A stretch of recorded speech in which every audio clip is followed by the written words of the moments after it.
దైవ భయం లేక అభయం లేక నరజాతి జనులు పరపీడితులు కాగా పరలోకం వీడి దర్శనంబునొసగి ధన్యతనుందిన ఫాతిమా మాత. పితా పుత్ర పరిశుద్ధాత్మకు స్తుతులు. మంచి మనసుతో దేవుని పరిశుద్ధ వాక్యాన్ని ఆలకిస్తూ దినదినము మరియ తల్లి భక్తిలోనూ జపమాల ప్రార్థనలో ఎదుగుతూ ఉన్నటువంటి మీ అందరికీ శాంతి సమాధానము కలుగునుగాక. ప్రియులకు దేవుని బిడ్డలారా, అక్టోబరు నెల జపమాల మాసం. ఈరోజు అక్టోబరు 7వ తేదీ జపమాల మాత పండుగ. ముందుగా మీ అందరికీ జపమాల మాత పండగ శుభాకాంక్షలు తెలియజేస్తూ ఉన్నాను. ఒక్కొక్క రోజు ఒక్కొక్క ధ్యానాంశాన్ని ధ్యానించుకుంటూ జపమాల భక్తిలో మనం ఎదుగుతున్నాం కదా. ఈరోజు జపమాల మాత పండగ సందర్భంలో అక్టోబర్ 7వ తారీఖున జపమాల మాత పండగ ఆవిర్భావం గురించి మనం తెలుసుకోవడం ఎంతో ముదావహం. కాబట్టి ఈరోజు ఒకే ఒక సింగిల్ పాయింట్, జపమాల మాత పండగ ఎలా ఏర్పడింది ఎన్నోసార్లు మనం వినుంటాం.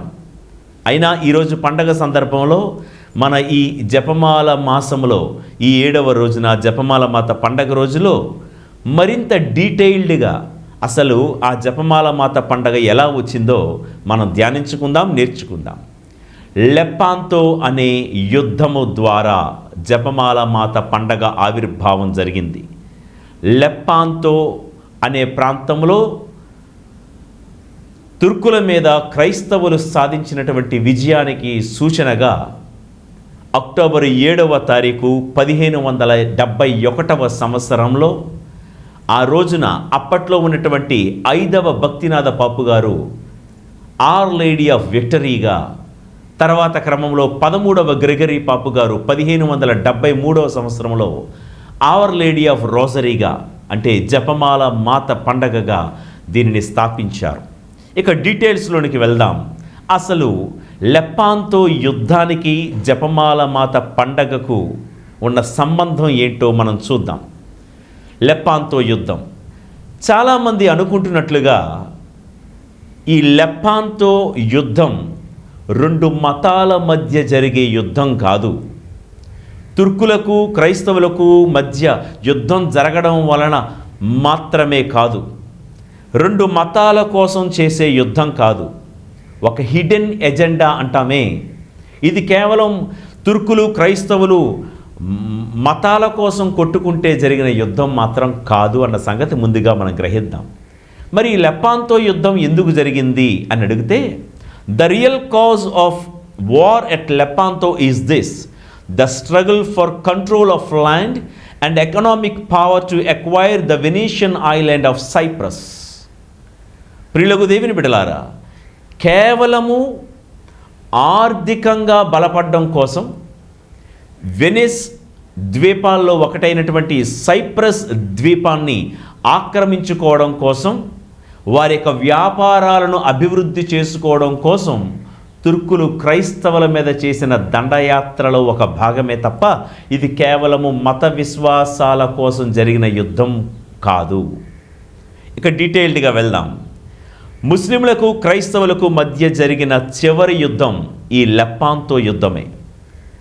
లెప్పాంతో అంటున్నాము. అసలు ఇది ఎక్కడ ఉంది అంటే, Lepanto is a port of western Greece. It's a gulf between Greece and Patras. Lepanto అనే పట్టణం ఎక్కడ ఉందంటే, ఇది పశ్చిమ గ్రీసు దేశములో ఉన్నటువంటి ఒక పోర్టు. అయితే ఇది గ్రీసు దేశానికి పాత్రాస్ అని పిలువబడినటువంటి ఈ 2 దేశాలకు మధ్య ఉన్నటువంటి ఒక ప్రాంతాన్ని లెప్పాంతో అని పిలుస్తూ ఉంటారు. తుర్కుల చక్రవర్తి అయినటువంటి ఒటోమాన్ చేసినటువంటి యుద్ధాల్లో ఈ యుద్ధం కూడా ఒకటిగా మనం అభివర్ణించవచ్చు. మీకు తెలుసా, ఈ లెప్పాంతో యుద్ధం చరిత్రలో జరిగినటువంటి మొట్టమొదటి సముద్రపు యుద్ధం, the first naval battle in the history. The first naval battle in the history. అంతవరకు భూమి మీద హ్యాండ్ టు హ్యాండ్ యుద్ధం జరిగేదండి. చేతులతో పోరాటాలు, యుద్ధాలు జరిగేవి. సముద్రం మీద జరిగినటువంటి మొట్టమొదటి యుద్ధం చరిత్రలో ఏదైనా ఉందంటే అది ఈ లెప్పాంతో యుద్ధమే. అది తుర్కులకు క్రైస్తవులకు మధ్య జరిగినటువంటి యుద్ధం. అసలు యుద్ధం ఆరంభం ఎలా అయింది, ఈ యుద్ధం చెయ్యాలన్న ఆలోచనకు బీజం ఎలా ఏర్పడిందో మనం తెలుసుకుంటే 1566వ సంవత్సరం ఒట్టోమన్ రాజ్యాధినేతగా అప్పట్లో రెండవ సుల్తాన్ సలీం ఒట్టోమన్ రాజ్యాధినేతగా రాజ్యం వెళుతున్నాడు 1566వ సంవత్సరంలో. ఈ సుల్తాన్ సలీం ఏం ఆలోచించేవాడంటే తను రాజు అయినప్పటి నుంచి తన రాజ్యాన్ని, సామ్రాజ్యాన్ని విస్తరించే క్రమంలో ఎలాగైనా సైప్రస్ ద్వీపాన్ని ఆక్రమించుకోవాలి అని ఒక తలంపుతో ఉండేవాడు. ఆ రోజుల్లో సైప్రస్ అనే ఆ ద్వీపం వెనిస్ యొక్క పరిపాలనాధికారంలో ఉండేదన్నమాట. ఎందుకు సైప్రస్ మీదే ఈ సుల్తాన్ సలీం రాజు యొక్క చూపు పడింది అని మనం ఆలోచిస్తే, ఎందుకంటే సైప్రస్ అనే ద్వీపాన్ని గనక ఆక్రమించుకుంటే ఒట్టోమన్ రాజ్యానికి సంబంధించిన పడవలన్నీ సురక్షితంగా ఉండగలవని, అంత మాత్రమే కాదు, ఒక్కసారి సైప్రస్ ద్వీపం గనక మన వశమైపోతే విశాలమైనటువంటి మెడిటరేనియన్ సముద్రం అంతా తమ వ్యాపారాలు విస్తరించుకోవచ్చు. ఆ విధంగా ఒట్టోమన్ రాజ్యం అంతా ఆర్థికంగా బలపడచ్చు అని సైప్రస్ ద్వీపాన్ని ఆక్రమించుకోవడానికి ఈ ఒట్టోమన్ రాజ్యం పన్నాగాలు పన్నిందన్నమాట. అయితే ఒక్కసారి సైప్రస్ ద్వీపాన్ని గనక ఆక్రమించుకుంటే ఇది క్రైస్తవ ఉనికి ఉన్న ప్రాంతాలకు ఎంతో పెనుముప్పు కలిగే ప్రమాదం ఉంది. కాబట్టి శతవిధాల ఆనాటి మతాధికారులు, క్రైస్తవ దేశాలకు సంబంధించినటువంటి పాలకులు, నాయకులు ఎన్నో ప్రయత్నాలు చేశారు సంధి జరపడానికి, కానీ ఆగలేదు. ఇదంతా ఒకవైపు. ఇక శ్రీసభ పరిస్థితి ఎలాగుందో ఒకసారి చూద్దాం. ఆ 1566వ సంవత్సరం ఎలాగుందంటే శ్రీసభలో పరిస్థితి, అప్పుడప్పుడే ప్రొటెస్టెంట్ ఉద్యమం వలన క్రైస్తవంలో చీలికలు ఏర్పడుతున్న రోజులవి. సందు చూసి దూరిపోయాడండి ఒట్టోమన్ రాజు. క్రైస్తవంలో చీలికలు ఏర్పడ్డాయని తెలుసుకొని 1571వ సంవత్సరంలో ఒట్టోమన్ అదును చూసి యుద్ధానికి నాంది పలికాడు. ఈ 1566వ సంవత్సరంలో ఒకవైపు ఒట్టోమన్ సామ్రాజ్యాధినేత సుల్తాన్ సలీం యుద్ధానికి పురుకొల్పుతూ ఉంటే, ఆ రోజుల్లో జగద్గురువు ఎవరంటే, పోపు గారు ఎవరంటే 5వ భక్తినాథ పాపు గారు. ఈ పోపు గారు ఎవరో తెలుసా అండి? డొమినికన్ సభకు చెందినటువంటి ఒక గురువు. ఏ డొమినిక్ గారి చేతైతే మరియ తల్లి జపమాలను ఈ లోకానికి పరిచయం చేసిందో ఆ సభకు చెందినటువంటి వారు 5వ భక్తినాథ పాపు గారు అప్పట్లో పోపుగారుగా ఉన్నారు. పాపం ఈ పోపు గారు పాలనకు వచ్చేసరికి శ్రీసభలో పరిస్థితులు చాలా విపత్కరమైనటువంటి పరిస్థితులండి. వివరిస్తాను చూడండి. ఈ 5వ భక్తినాథ పాపు గారు పోపు అయ్యేసరికి నంబర్ 1, జర్మనీ దేశంలో ప్రొటెస్టెంట్ ఉద్యమం చెలరేగింది. నంబర్ 2, ఫ్రాన్స్ దేశంలో జాన్ కాల్విన్ యొక్క స్ఫూర్తితో హోగోనాట్స్ అనేటువంటి వాళ్ళు విప్లవకారులు బయలుదేరారు. ఇక ఇంగ్లాండ్ దేశంలో కథోలిసిజాన్ని అంటే కథోలిక మతాన్ని తిరస్కరిస్తూ వ్యతిరేకిస్తున్న వాళ్ళు ఎక్కువైపోయారు. అప్పటికప్పుడే కౌన్సిల్ ఆఫ్ ట్రెంట్ అంటే ట్రెంట్ మహాసభ 1545లో ఆరంభమై 1563వ సంవత్సరంలో ట్రెంట్ సభ ముగిసింది. అప్పుడే శ్రీసభ ఎన్నో గొప్ప గొప్ప కార్యాలు చేపట్టి ప్రపంచానికి ఇవ్వాలని ఆరాటపడుతుంది. ఉదాహరణకి పూజా పుస్తకం, మిస్సల్ అంటాం కదా, అది, శ్రీసభ ప్రార్థనావళి, breviary, catechism of the Catholic church అంటే సత్యోపదేశం లాంటి మంచి మంచి పుస్తకాలన్నీ కూడా పునరుద్ధరించే క్రమంలో శ్రీసభ తలా మునకలవుతున్నటువంటి ఆ రోజుల్లో ఈ ఒట్టోమన్, ఈ తుర్కుల రూపంలో ఈ క్రైస్తవ దేశాల మీదకు దాడి చేయాలని సైతానుడు పురుకొల్పాడు. అందుకు యుద్ధం ఏర్పడింది. ఈ సవాళ్ళన్నిటి మధ్య అప్పటి జగద్గురువులు 5వ భక్తినాథ పాపు గారు దైవ కృపతో ఒట్టోమన్ రాజ్యాధినేత సుల్తాన్ సలీం పండుతున్నటువంటి పన్నాగాలను, యుద్ధ సన్నాహాలను, కుట్రను పసిగట్టగలిగారు. చాలా బాధతో 5వ భక్తినాథ పాపు గారు ఒక మాట అన్నారండి. పోపుగారిగా నేను చేయడం వలన, నన్ను ఎన్నిక చేసుకోవడం వలన ఇప్పుడు మీకు కలుగుతున్న బాధ కన్నా నా మరణం వలన మీకు కలిగే బాధ ఎక్కువ అని. 5వ భక్తినాథ పాపు గారిని పోపుగారుగా ఎన్నిక చేసుకుంటే ఎందుకో తెలీదు, అటు బయట ఉన్న ప్రపంచ దేశాలే కాదు, లోపల ఉన్న కథోలిక సమాజం కూడా చాలా హ్యాపీగా లేదు. అప్పుడు ఆ మాటను పసిగట్టి 5వ భక్తినాథ పాపు గారు ఏమన్నారంటే, నా ఎలక్షన్ వలన మీకు కలుగుతున్న ఈ బాధ కంటే నా మరణం వలన మీకు కలిగే బాధ రాబోయే రోజుల్లో ఎక్కువగా ఉంటుంది అని 5వ భక్తినాథ పాపు గారు అన్నారు.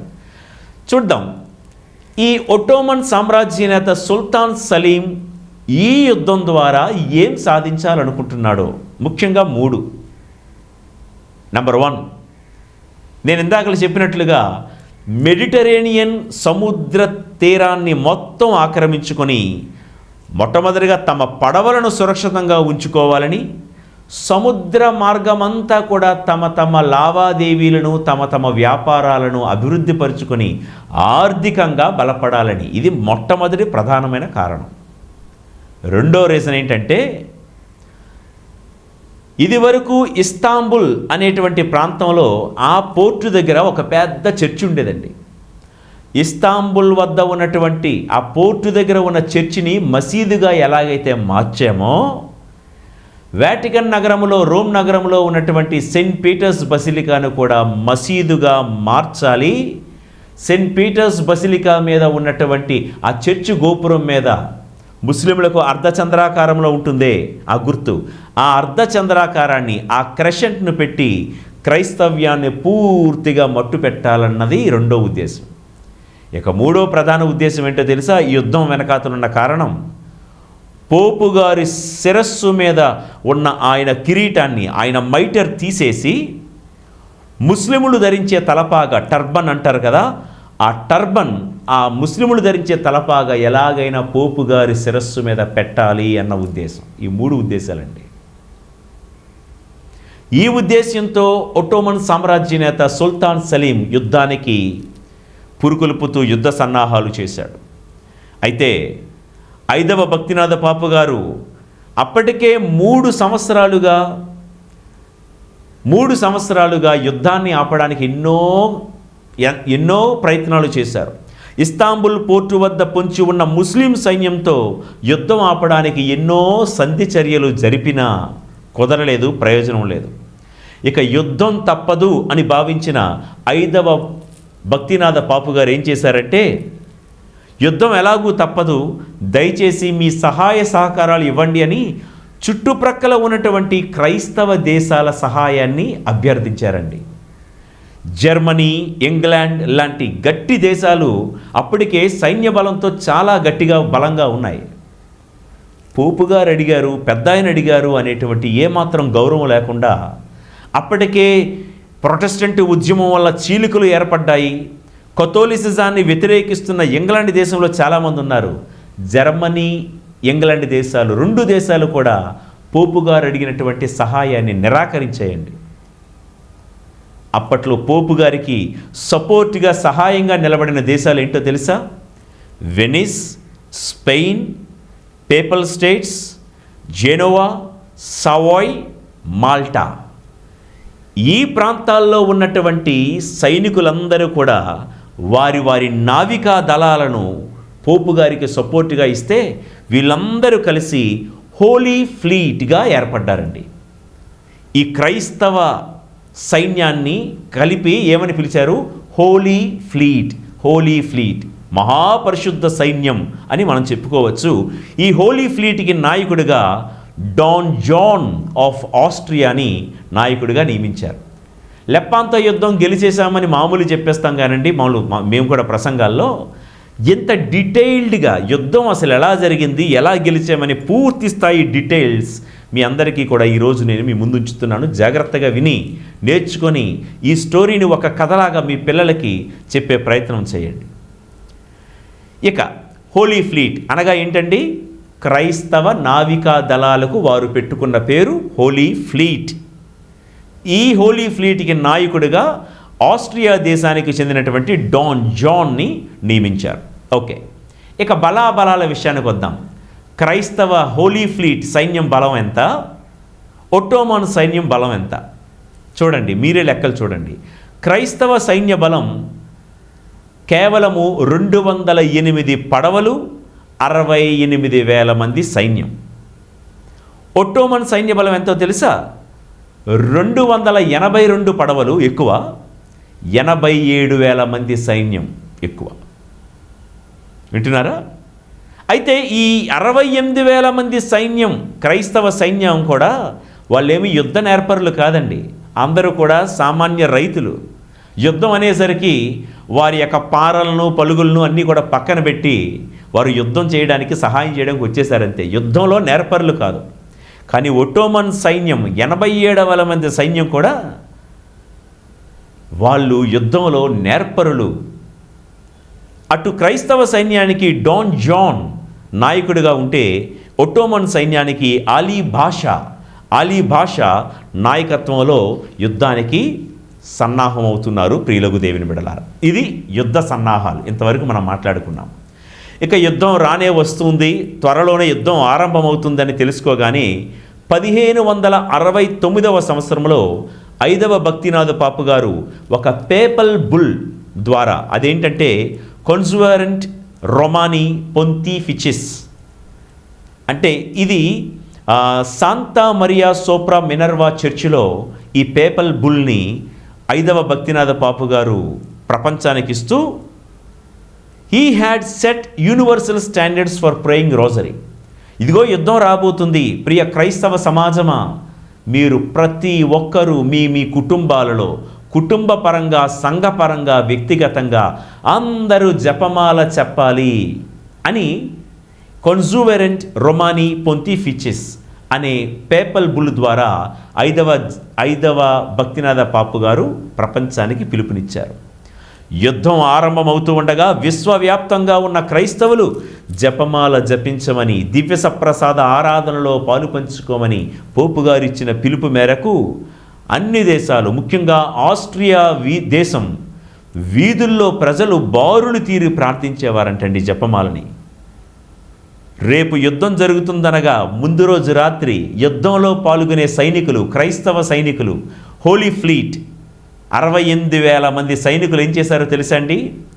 యుద్ధంలో పాల్గొనే ముందు రోజు రాత్రి అందరూ దేవాలయంలో సమావేశమై జపమాల జపించి దివ్య సప్రసాదాన్ని స్వీకరించి యుద్ధానికి వెళ్ళారండి. ఇక యుద్ధం ఆరంభం అక్టోబర్ 7వ తారీఖు 1571వ సంవత్సరం. ఈ యుద్ధం తుర్కులకు, క్రైస్తవులకు, పోపు గారి యొక్క సైన్యమైనటువంటి హోలీ ఫ్లీట్కి, ఒట్టోమన్ సామ్రాజ్యాధినేత అయినటువంటి సుల్తాన్ సలీం అలీ భాషా నాయకత్వంలో మధ్య జరుగుతున్నటువంటి యుద్ధం ఆరంభమైందండి. ఎంతసేపు సాగిందో తెలుసా ఈ యుద్ధం? ద ఫస్ట్ నేవల్ బ్యాటిల్, మొట్టమొదటి సముద్రపు యుద్ధం అని చెప్పాం కదా. ఈ యుద్ధం 5 గంటల పాటు సాగినటువంటి యుద్ధం అండి. 5 గంటలే. ఇక యుద్ధం ఎలా జరుగుతుందో నేను చెప్తూ ఉండగా మీరు ఊహించుకోండి, సముద్రం మధ్యలో యుద్ధం జరుగుతుంది. యుద్ధం ఆరంభమవగానే మొదట్లో క్రైస్తవ సైన్యమైనటువంటి హోలీ ఫ్లీట్ పైచేయి సాధించిందండి. పైచేయి సాధించి అంతా బాగానే ఉంది, మనం యుద్ధంలో కుదుట పడ్డామని క్రైస్తవ సైన్యం అనుకుంటూ ఉండగానే అంతలోనే గాలి ప్రతికూలంగా వీచింది సముద్రంలో. గాలి ప్రతికూలంగా వీచుట వలన క్రైస్తవ పడవలను అతలాకుతలం చేస్తుంది ఈ గాలి. ఈ క్రమంలోనే ఒట్టోమన్ సైన్యం హోలీ ఫ్లీట్ అంటే క్రైస్తవ సైన్యం యొక్క పడవలను చుట్టుముట్టి క్రైస్తవ పడవల మీద బాణాలు సంధించి ఎంత వెటకారం ఆడారో తెలుసా అండి? ఎంత గేలి చేస్తున్నారో తెలుసా? బాణాలు క్రైస్తవ సైన్యం మీద విసురుతూ, ఇదే యుద్ధం గనక నేల మీద జరిగి ఉంటే మీ క్రైస్తవ సైన్యాన్ని ఎప్పుడో మేము అంతమొందించే వాళ్ళమి, ఎంతసేపా అని ఒట్టోమన్ సైన్యం క్రైస్తవ సైన్యం మీద వెటకారమాడుతూ గేలి చేస్తూ ఉందండి. ఎంతలో ఒక అద్భుతం జరిగింది. ఇది బహుశా నేనైతే ఒక గురువుగా ఇంతవరకు వినలేదు, ఎవరు చెప్పగా కూడా నేను వినలేదు. బహుశా మీకు ఇది ఫస్ట్ టైం అయితే వినండి జాగ్రత్తగా. ఖచ్చితంగా లెప్పాంతో యుద్ధం జపమాల ప్రార్థనా శక్తి వల్లనే మనం గెలిచాం. కానీ గెలిచే క్రమంలో ఒక అద్భుతం జరిగింది, వినండి. 1531వ సంవత్సరంలో మెక్సికో దేశంలో గౌదలూపేలో మరియ తల్లి దర్శనం జ్ఞాపకం వస్తుందా? మే నెలలో గౌదలూపే మాత గురించి మనం చెప్పుకున్నాం. అక్కడ గౌదలూపే మాత యువాన్ డియేగో అనే ఒక కుర్రవాడికి టెల్మా అంటే ఒక వస్త్రం మీద తన ప్రతిరూపాన్ని ముద్రించి ఇచ్చింది. ఆ వస్త్రంలో గులాబీ పువ్వులు అక్కడ పరిచాడు. ఇవన్నీ కూడా మనం విన్నాం కదా, జ్ఞాపకం వస్తుందా అండి? ఓకే. ఆ టెల్మా అనే వస్త్రం మీద గౌదలూపే మాత తన స్వరూపాన్ని అంటే తన ప్రతిరూపాన్ని ముద్రించిస్తే, జాగ్రత్తగా వినండి, ఆ ప్రతిరూపాన్ని 4 కాపీలుగా చేశారంటండి. 4 కాపీలు చేసి ఒక కాపీని మెక్సికో దేశం నుంచి స్పెయిన్ దేశానికి పంపించారంటండి. గౌదలూపే మాత స్వరూపం ఆ వస్త్రాన్ని 4 కాపీలు చేస్తే ఒక కాపీ ఉన్న వస్త్రాన్ని స్పెయిన్ దేశానికి ఆ రోజు పంపితే, యుద్ధం జరుగుతుందని తెలుసుకున్నటువంటి స్పెయిన్ దేశపు రాజు ఆల్రెడీ సపోర్ట్ ఇచ్చారు కదండి యుద్ధం జరగడానికి, తమ పడవల మీద గౌదలూపే మాత స్వరూపం ముద్రింపబడినటువంటి వస్త్రాన్ని, చూడండి కొన్ని షిప్స్కి ఫ్లాగ్స్ పెడతారు కదా, జెండాలు పెడతారు, అలా జెండాగా గౌదలూపే మాత స్వరూపాన్ని పెట్టుతూ ఒక పడవని పంపించారండి. ఇంకా వెనక్కరండి, ఇందాక ఏం చెప్పాను, క్రైస్తవులు మొదట్లో ఆధిపత్యం చెలాయిస్తున్నారు. కానీ ఇంతలోని గాలి ప్రతికూలంగా వీచడం వలన ఒట్టోమన్ సైనికులందరూ కూడా క్రైస్తవ సైన్యాన్ని చుట్టుముట్టి బాణాలు సంధిస్తూ, ఇదే యుద్ధం గనక భూమి మీద జరిగి ఉంటే మిమ్మల్ని ఎప్పుడో ఫినిష్ చేసేవాళ్ళమని వెటకారమాడుతూ ఉండగా ప్రజలందరూ జపమాల చెప్తూ ఉన్నారు. ఈలోగా గౌదలూపే మాత ఎగురుతున్నటువంటి ఆ పడవ నెమ్మదిగా క్రైస్తవ సైన్యపు పడవతో చేరిందండి. ఎప్పుడైతే గౌదలూపే మరియమాత ఆ స్వరూపం ఉన్నటువంటి ఆ జెండా ఉన్నటువంటి పడవ హోలీ ఫ్లీట్ అనే క్రైస్తవ సైన్యంతో చేరిందో, మరలా గాలి ప్రతికూలంగా ఒట్టోమన్ సైన్యం వైపు వీచడం మొదలుపెట్టింది. గాలి అంతా కూడా క్రైస్తవుల వైపు అనుకూలమైపోయింది. ఒట్టోమన్ సైన్యానికి ప్రతికూలంగా వీచడం వలన ఏం జరిగిందంటే, సముద్రపు గాలి దట్టమైన పొగ ఒట్టోమన్ సైన్యానికి వ్యతిరేకంగా వీచడం, ఈలోగా హోలీ ఫ్లీట్ను నడిపిస్తున్నటువంటి నాయకుడు పేరు జ్ఞాపకం ఉందా? Don John of Austria. ఇతడు వెంటనే ఒట్టోమన్ పడవలను చుట్టుముట్టి ఒట్టోమన్ నాయకుడు ఉన్నటువంటి అలీ బాషా అని చెప్పామే, ఒట్టోమన్ నాయకుడైన అలీ బాషా ఉన్న పడవలో దిగి ఒట్టోమన్ సైన్యాధిపతి అయినటువంటి అలీ బాషా యొక్క శిరస్సును ఛేదించాడండి. ఎప్పుడైతే ఒట్టోమన్ సైన్యమంతా అలీ బాషా యొక్క శిరస్సును చూసిందో, వెంటనే శిరస్సును తీసి ఆ పడవ శిఖరాగ్రాన వేలాడగట్టారంటండి. వెంటనే ఆ శిరస్సును చూడగానే ఒట్టోమన్ సైన్యం అంతా కూడా పిరికి బందల్లాగా పరుగు పరుగున పారిపోయి, ఆ రోజు నుండి ఈ రోజు వరకు క్రైస్తవ సమాజం వైపు ఆ ఒట్టోమన్ సైన్యం కానీ తుర్కుల యొక్క సైన్యం కానీ తొంగి చూడలేదు. ప్రియులకు దేవుని బిడ్డలారా, అయితే చూడండి, యుద్ధం జరుగుతున్నంతసేపు పోపు గారు వాటికన్లో ఏదో ఒక అర్జెంట్ మీటింగ్లో ఉంటున్నారంట, డిస్కస్ చేసుకుంటున్నారు. మీటింగ్లో ఉంటూ పోపు గారు 5వ భక్తినాథ పోపు గారు ఒక్కసారి తన మైండ్లోకి, ఆయనకి యుద్ధం ఎలా జరుగుతుందో ఏం జరుగుతుందో తెలియదు, ఎక్కడో లెప్పాంతోలో యుద్ధం జరుగుతుంది, పోపు గారేమో వాటికన్ నగరంలో మీటింగ్లో ఉన్నారు. దేవుడిచ్చిన స్ఫూర్తి, ఎప్పుడైతే అలీ బాషా యొక్క శిరస్సు ఆ యొక్క పడవ శిఖరాగ్రాన వేలాడిందో, బిషప్ గారికి చటుక్కున దేవుడిచ్చిన ప్రేరణ ఏంటంటే, ఆ మీటింగ్ మధ్యలోనే ఆయన చెప్పారు, మన యుద్ధం గెలిచాము అని. ఈ రోజుల్లో లాగా వాట్సాప్లు లేవు, టెలిఫోన్స్ లేవు, న్యూస్ చేరాలంటేనే 2 రోజులు పడుతుంది అక్కడి నుంచి. మరి దేవుడు భగవంతుడు ఆ డొమినికన్ గురువు జగద్గురువు అయిన 5వ భక్తినాథ పాపు గారికి ఇచ్చిన ప్రేరణ ఎక్కడో కొన్ని వందల కిలోమీటర్ల దూరంలో జరుగుతున్న యుద్ధం మనం గెలిచామని ఆ మీటింగ్లో పోపు గారు ప్రకటించడం, వెంటనే దేవాలయ గంటలు, గుడి గంటలన్నీ కూడా మ్రోగడం, ప్రజలందరూ గుడి గంటలు వినగానే మరియ తల్లికి వందన సమర్పణ జరగడం జరిగిందంట. ప్రియులకు దేవుని బిడ్డలారా, ఈ యుద్ధ సమయంలో ప్రాణాలు అరచేతిలో పెట్టుకుని చేసిన ప్రార్థన, క్రైస్తవులందరూ జపమాల చెప్పామన్నామే, అక్కడ చేసిన ప్రార్థన ఏంటో తెలుసా? మనం మంగళవార్త జపం చెప్తాం. దేవర ప్రసాదం చేత నిన్ను మరియమ్మ వందనము, ప్రభువు మీతో ఉన్నారు, స్త్రీలలో ఆశీర్వదింపబడిన వారు మీరే, మీ గర్భఫలమున జేసు ఆశీర్వదింపబడిన వారిని. ఇదంతా బైబిల్లో ఉంది. పరిశుద్ధ మరియమ్మ సర్వేశ్వరుని మాత, పాపాత్ములమైనడు మా కొరకు. పరిశుద్ధ మరియమ్మ సర్వేశ్వరుని మాత అంటే ఆల్రెడీ మనము 2వ రోజున మనం వివరించాం దాని యొక్క అర్థాలు. పాపాత్ములమైనడు మా కొరకు, ఇప్పుడును మా మరణ సమయమందు ప్రార్థించమ్మా, ఇప్పుడును మా మరణ సమయమందు ప్రార్థించమ్మా అన్న మాట ఈ యుద్ధ సమయంలో, లెపాంతోలో జరుగుతున్న యుద్ధ సమయంలో ప్రజలందరూ చేసిన ప్రార్థన తర్వాత క్రమంలో మంగళవార్త జపానికి జత చేయడం జరిగింది. అమ్మా, ఈ యుద్ధం గనక, ఈ యుద్ధం నుండి గనక నువ్వు మమ్మల్ని రక్షించకపోతే, గట్టెక్కించకపోతే మేము చనిపోతామమ్మా, ఇది మా మరణ సమయం అని ఆ రోజు జపమాల ప్రార్థన చెప్తూ pray for us sinners now and at the hour of death, amen. At this hour of death మా కోసం ప్రార్థించమ్మా అని ప్రార్థన చేశారు. ఈ యుద్ధం గెలవడం ద్వారా ముస్లిం యొక్క దాస్య శృంఖలాల్లో ఉన్న వేలాది మంది క్రైస్తవ బానిసలు కూడా విడుదల పొందగలిగారు. ప్రియులకు దేవుని బిడ్డలారా, ఈ విజయానికి కృతజ్ఞతగా 5వ భక్తినాథ పాపు గారు 1571 అక్టోబర్ 7వ తారీఖున అవర్ లేడీ ఆఫ్ విక్టరీ అనే పండగను ప్రపంచవ్యాప్తంగా కొనియాడాలని ప్రకటించారు. అంటే విజయమాత, మనకు విజయాన్ని ప్రసాదించినటువంటి మాత, అవర్ లేడీ ఆఫ్ విక్టరీ అని ప్రకటించారు. ఆయన చనిపోయిన తర్వాత 13వ గ్రెగరీ పాపు గారు 1573లో పోపు గారుగా అయ్యారండి.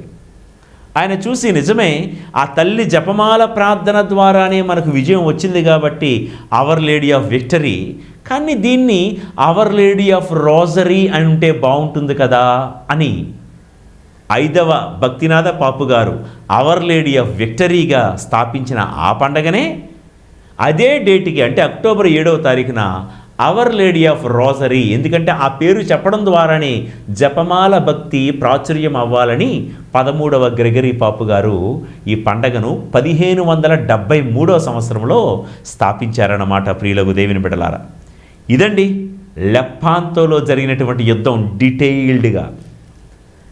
ఈ సందర్భంలో 13వ సింహరాయలు పాపు గారు, Pope Leo the 13th, what he says, let us listen to him. Mary's greatest joy is to grant her help and assistment to those who call upon her. There is no reason to doubt not only that she wishes to answer the prayers of the Universal Church, but also that she is eager to do so. 10వ భక్తినాథ పాపు గారు చెప్పే మాటలు విందాం. జపమాల చెప్పే యోధులను నాకివ్వండి, ఈ ప్రపంచాన్నే క్రీస్తు కోసం జయిస్తాను అంటాడు. పునీత డొమినిక్ గారు ఏం చెప్తున్నారంటే, rosary is the greatest weapon against evil and against Satan అంటారు. ఒక్క లెపాంతో యుద్ధం మాత్రమే కాదు, సైతానుతో మనం చేసే ప్రతి యుద్ధంలో ఈ జపమాల ప్రార్థన మనకు తోడ్పడుతుంది. మన కుటుంబాల్లో ఎన్నో యుద్ధాలు జరుగుతున్నాయేమో, అన్నదమ్ముల మధ్య, తోడపుట్టిన వారి మధ్య, భార్యాభర్తల మధ్య, కన్న తల్లిదండ్రులు బిడ్డల మధ్య, సంఘ కాపరులు సంఘస్థుల మధ్య, ఒకవేళ మన సంఘాల్లో గనక యుద్ధాలు జరుగుతూ ఉంటే ఎలాంటి యుద్ధాలనైనా ఆపగలిగే శక్తి ఈ జపమాలకు ఉందన్న సత్యాన్ని గ్రహించుకొని, ఈ జపమాల మాత పండగ రోజు దేవాది దేవుడు ఆ తల్లి అద్భుత ప్రార్థన సహాయంలో మనము ఏ యుద్ధాలైతే చెయ్యలేక చతికిలబడిపోయామో, మనము పోరాడలేక అలిసిపోయి ఉన్నటువంటి ప్రతి యుద్ధంలో ఈ జపమాల సహాయముతో దేవాది దేవుడు మనం చేస్తున్న ప్రతి ప్రయత్నములోనూ, ప్రతి యుద్ధములోనూ మనకు విజయాన్ని ప్రసాదించి అనుక్షణము మనందరిని కాచి కాపాడుదురుగాక. ఆమేన్. సర్వశక్తిగల సర్వేశ్వరుడు పితా పుత్ర పరిశుద్ధాత్మ దేవుని దీవెనలు సదాకాలం మీకు తోడగునుగాక. ఆమేన్.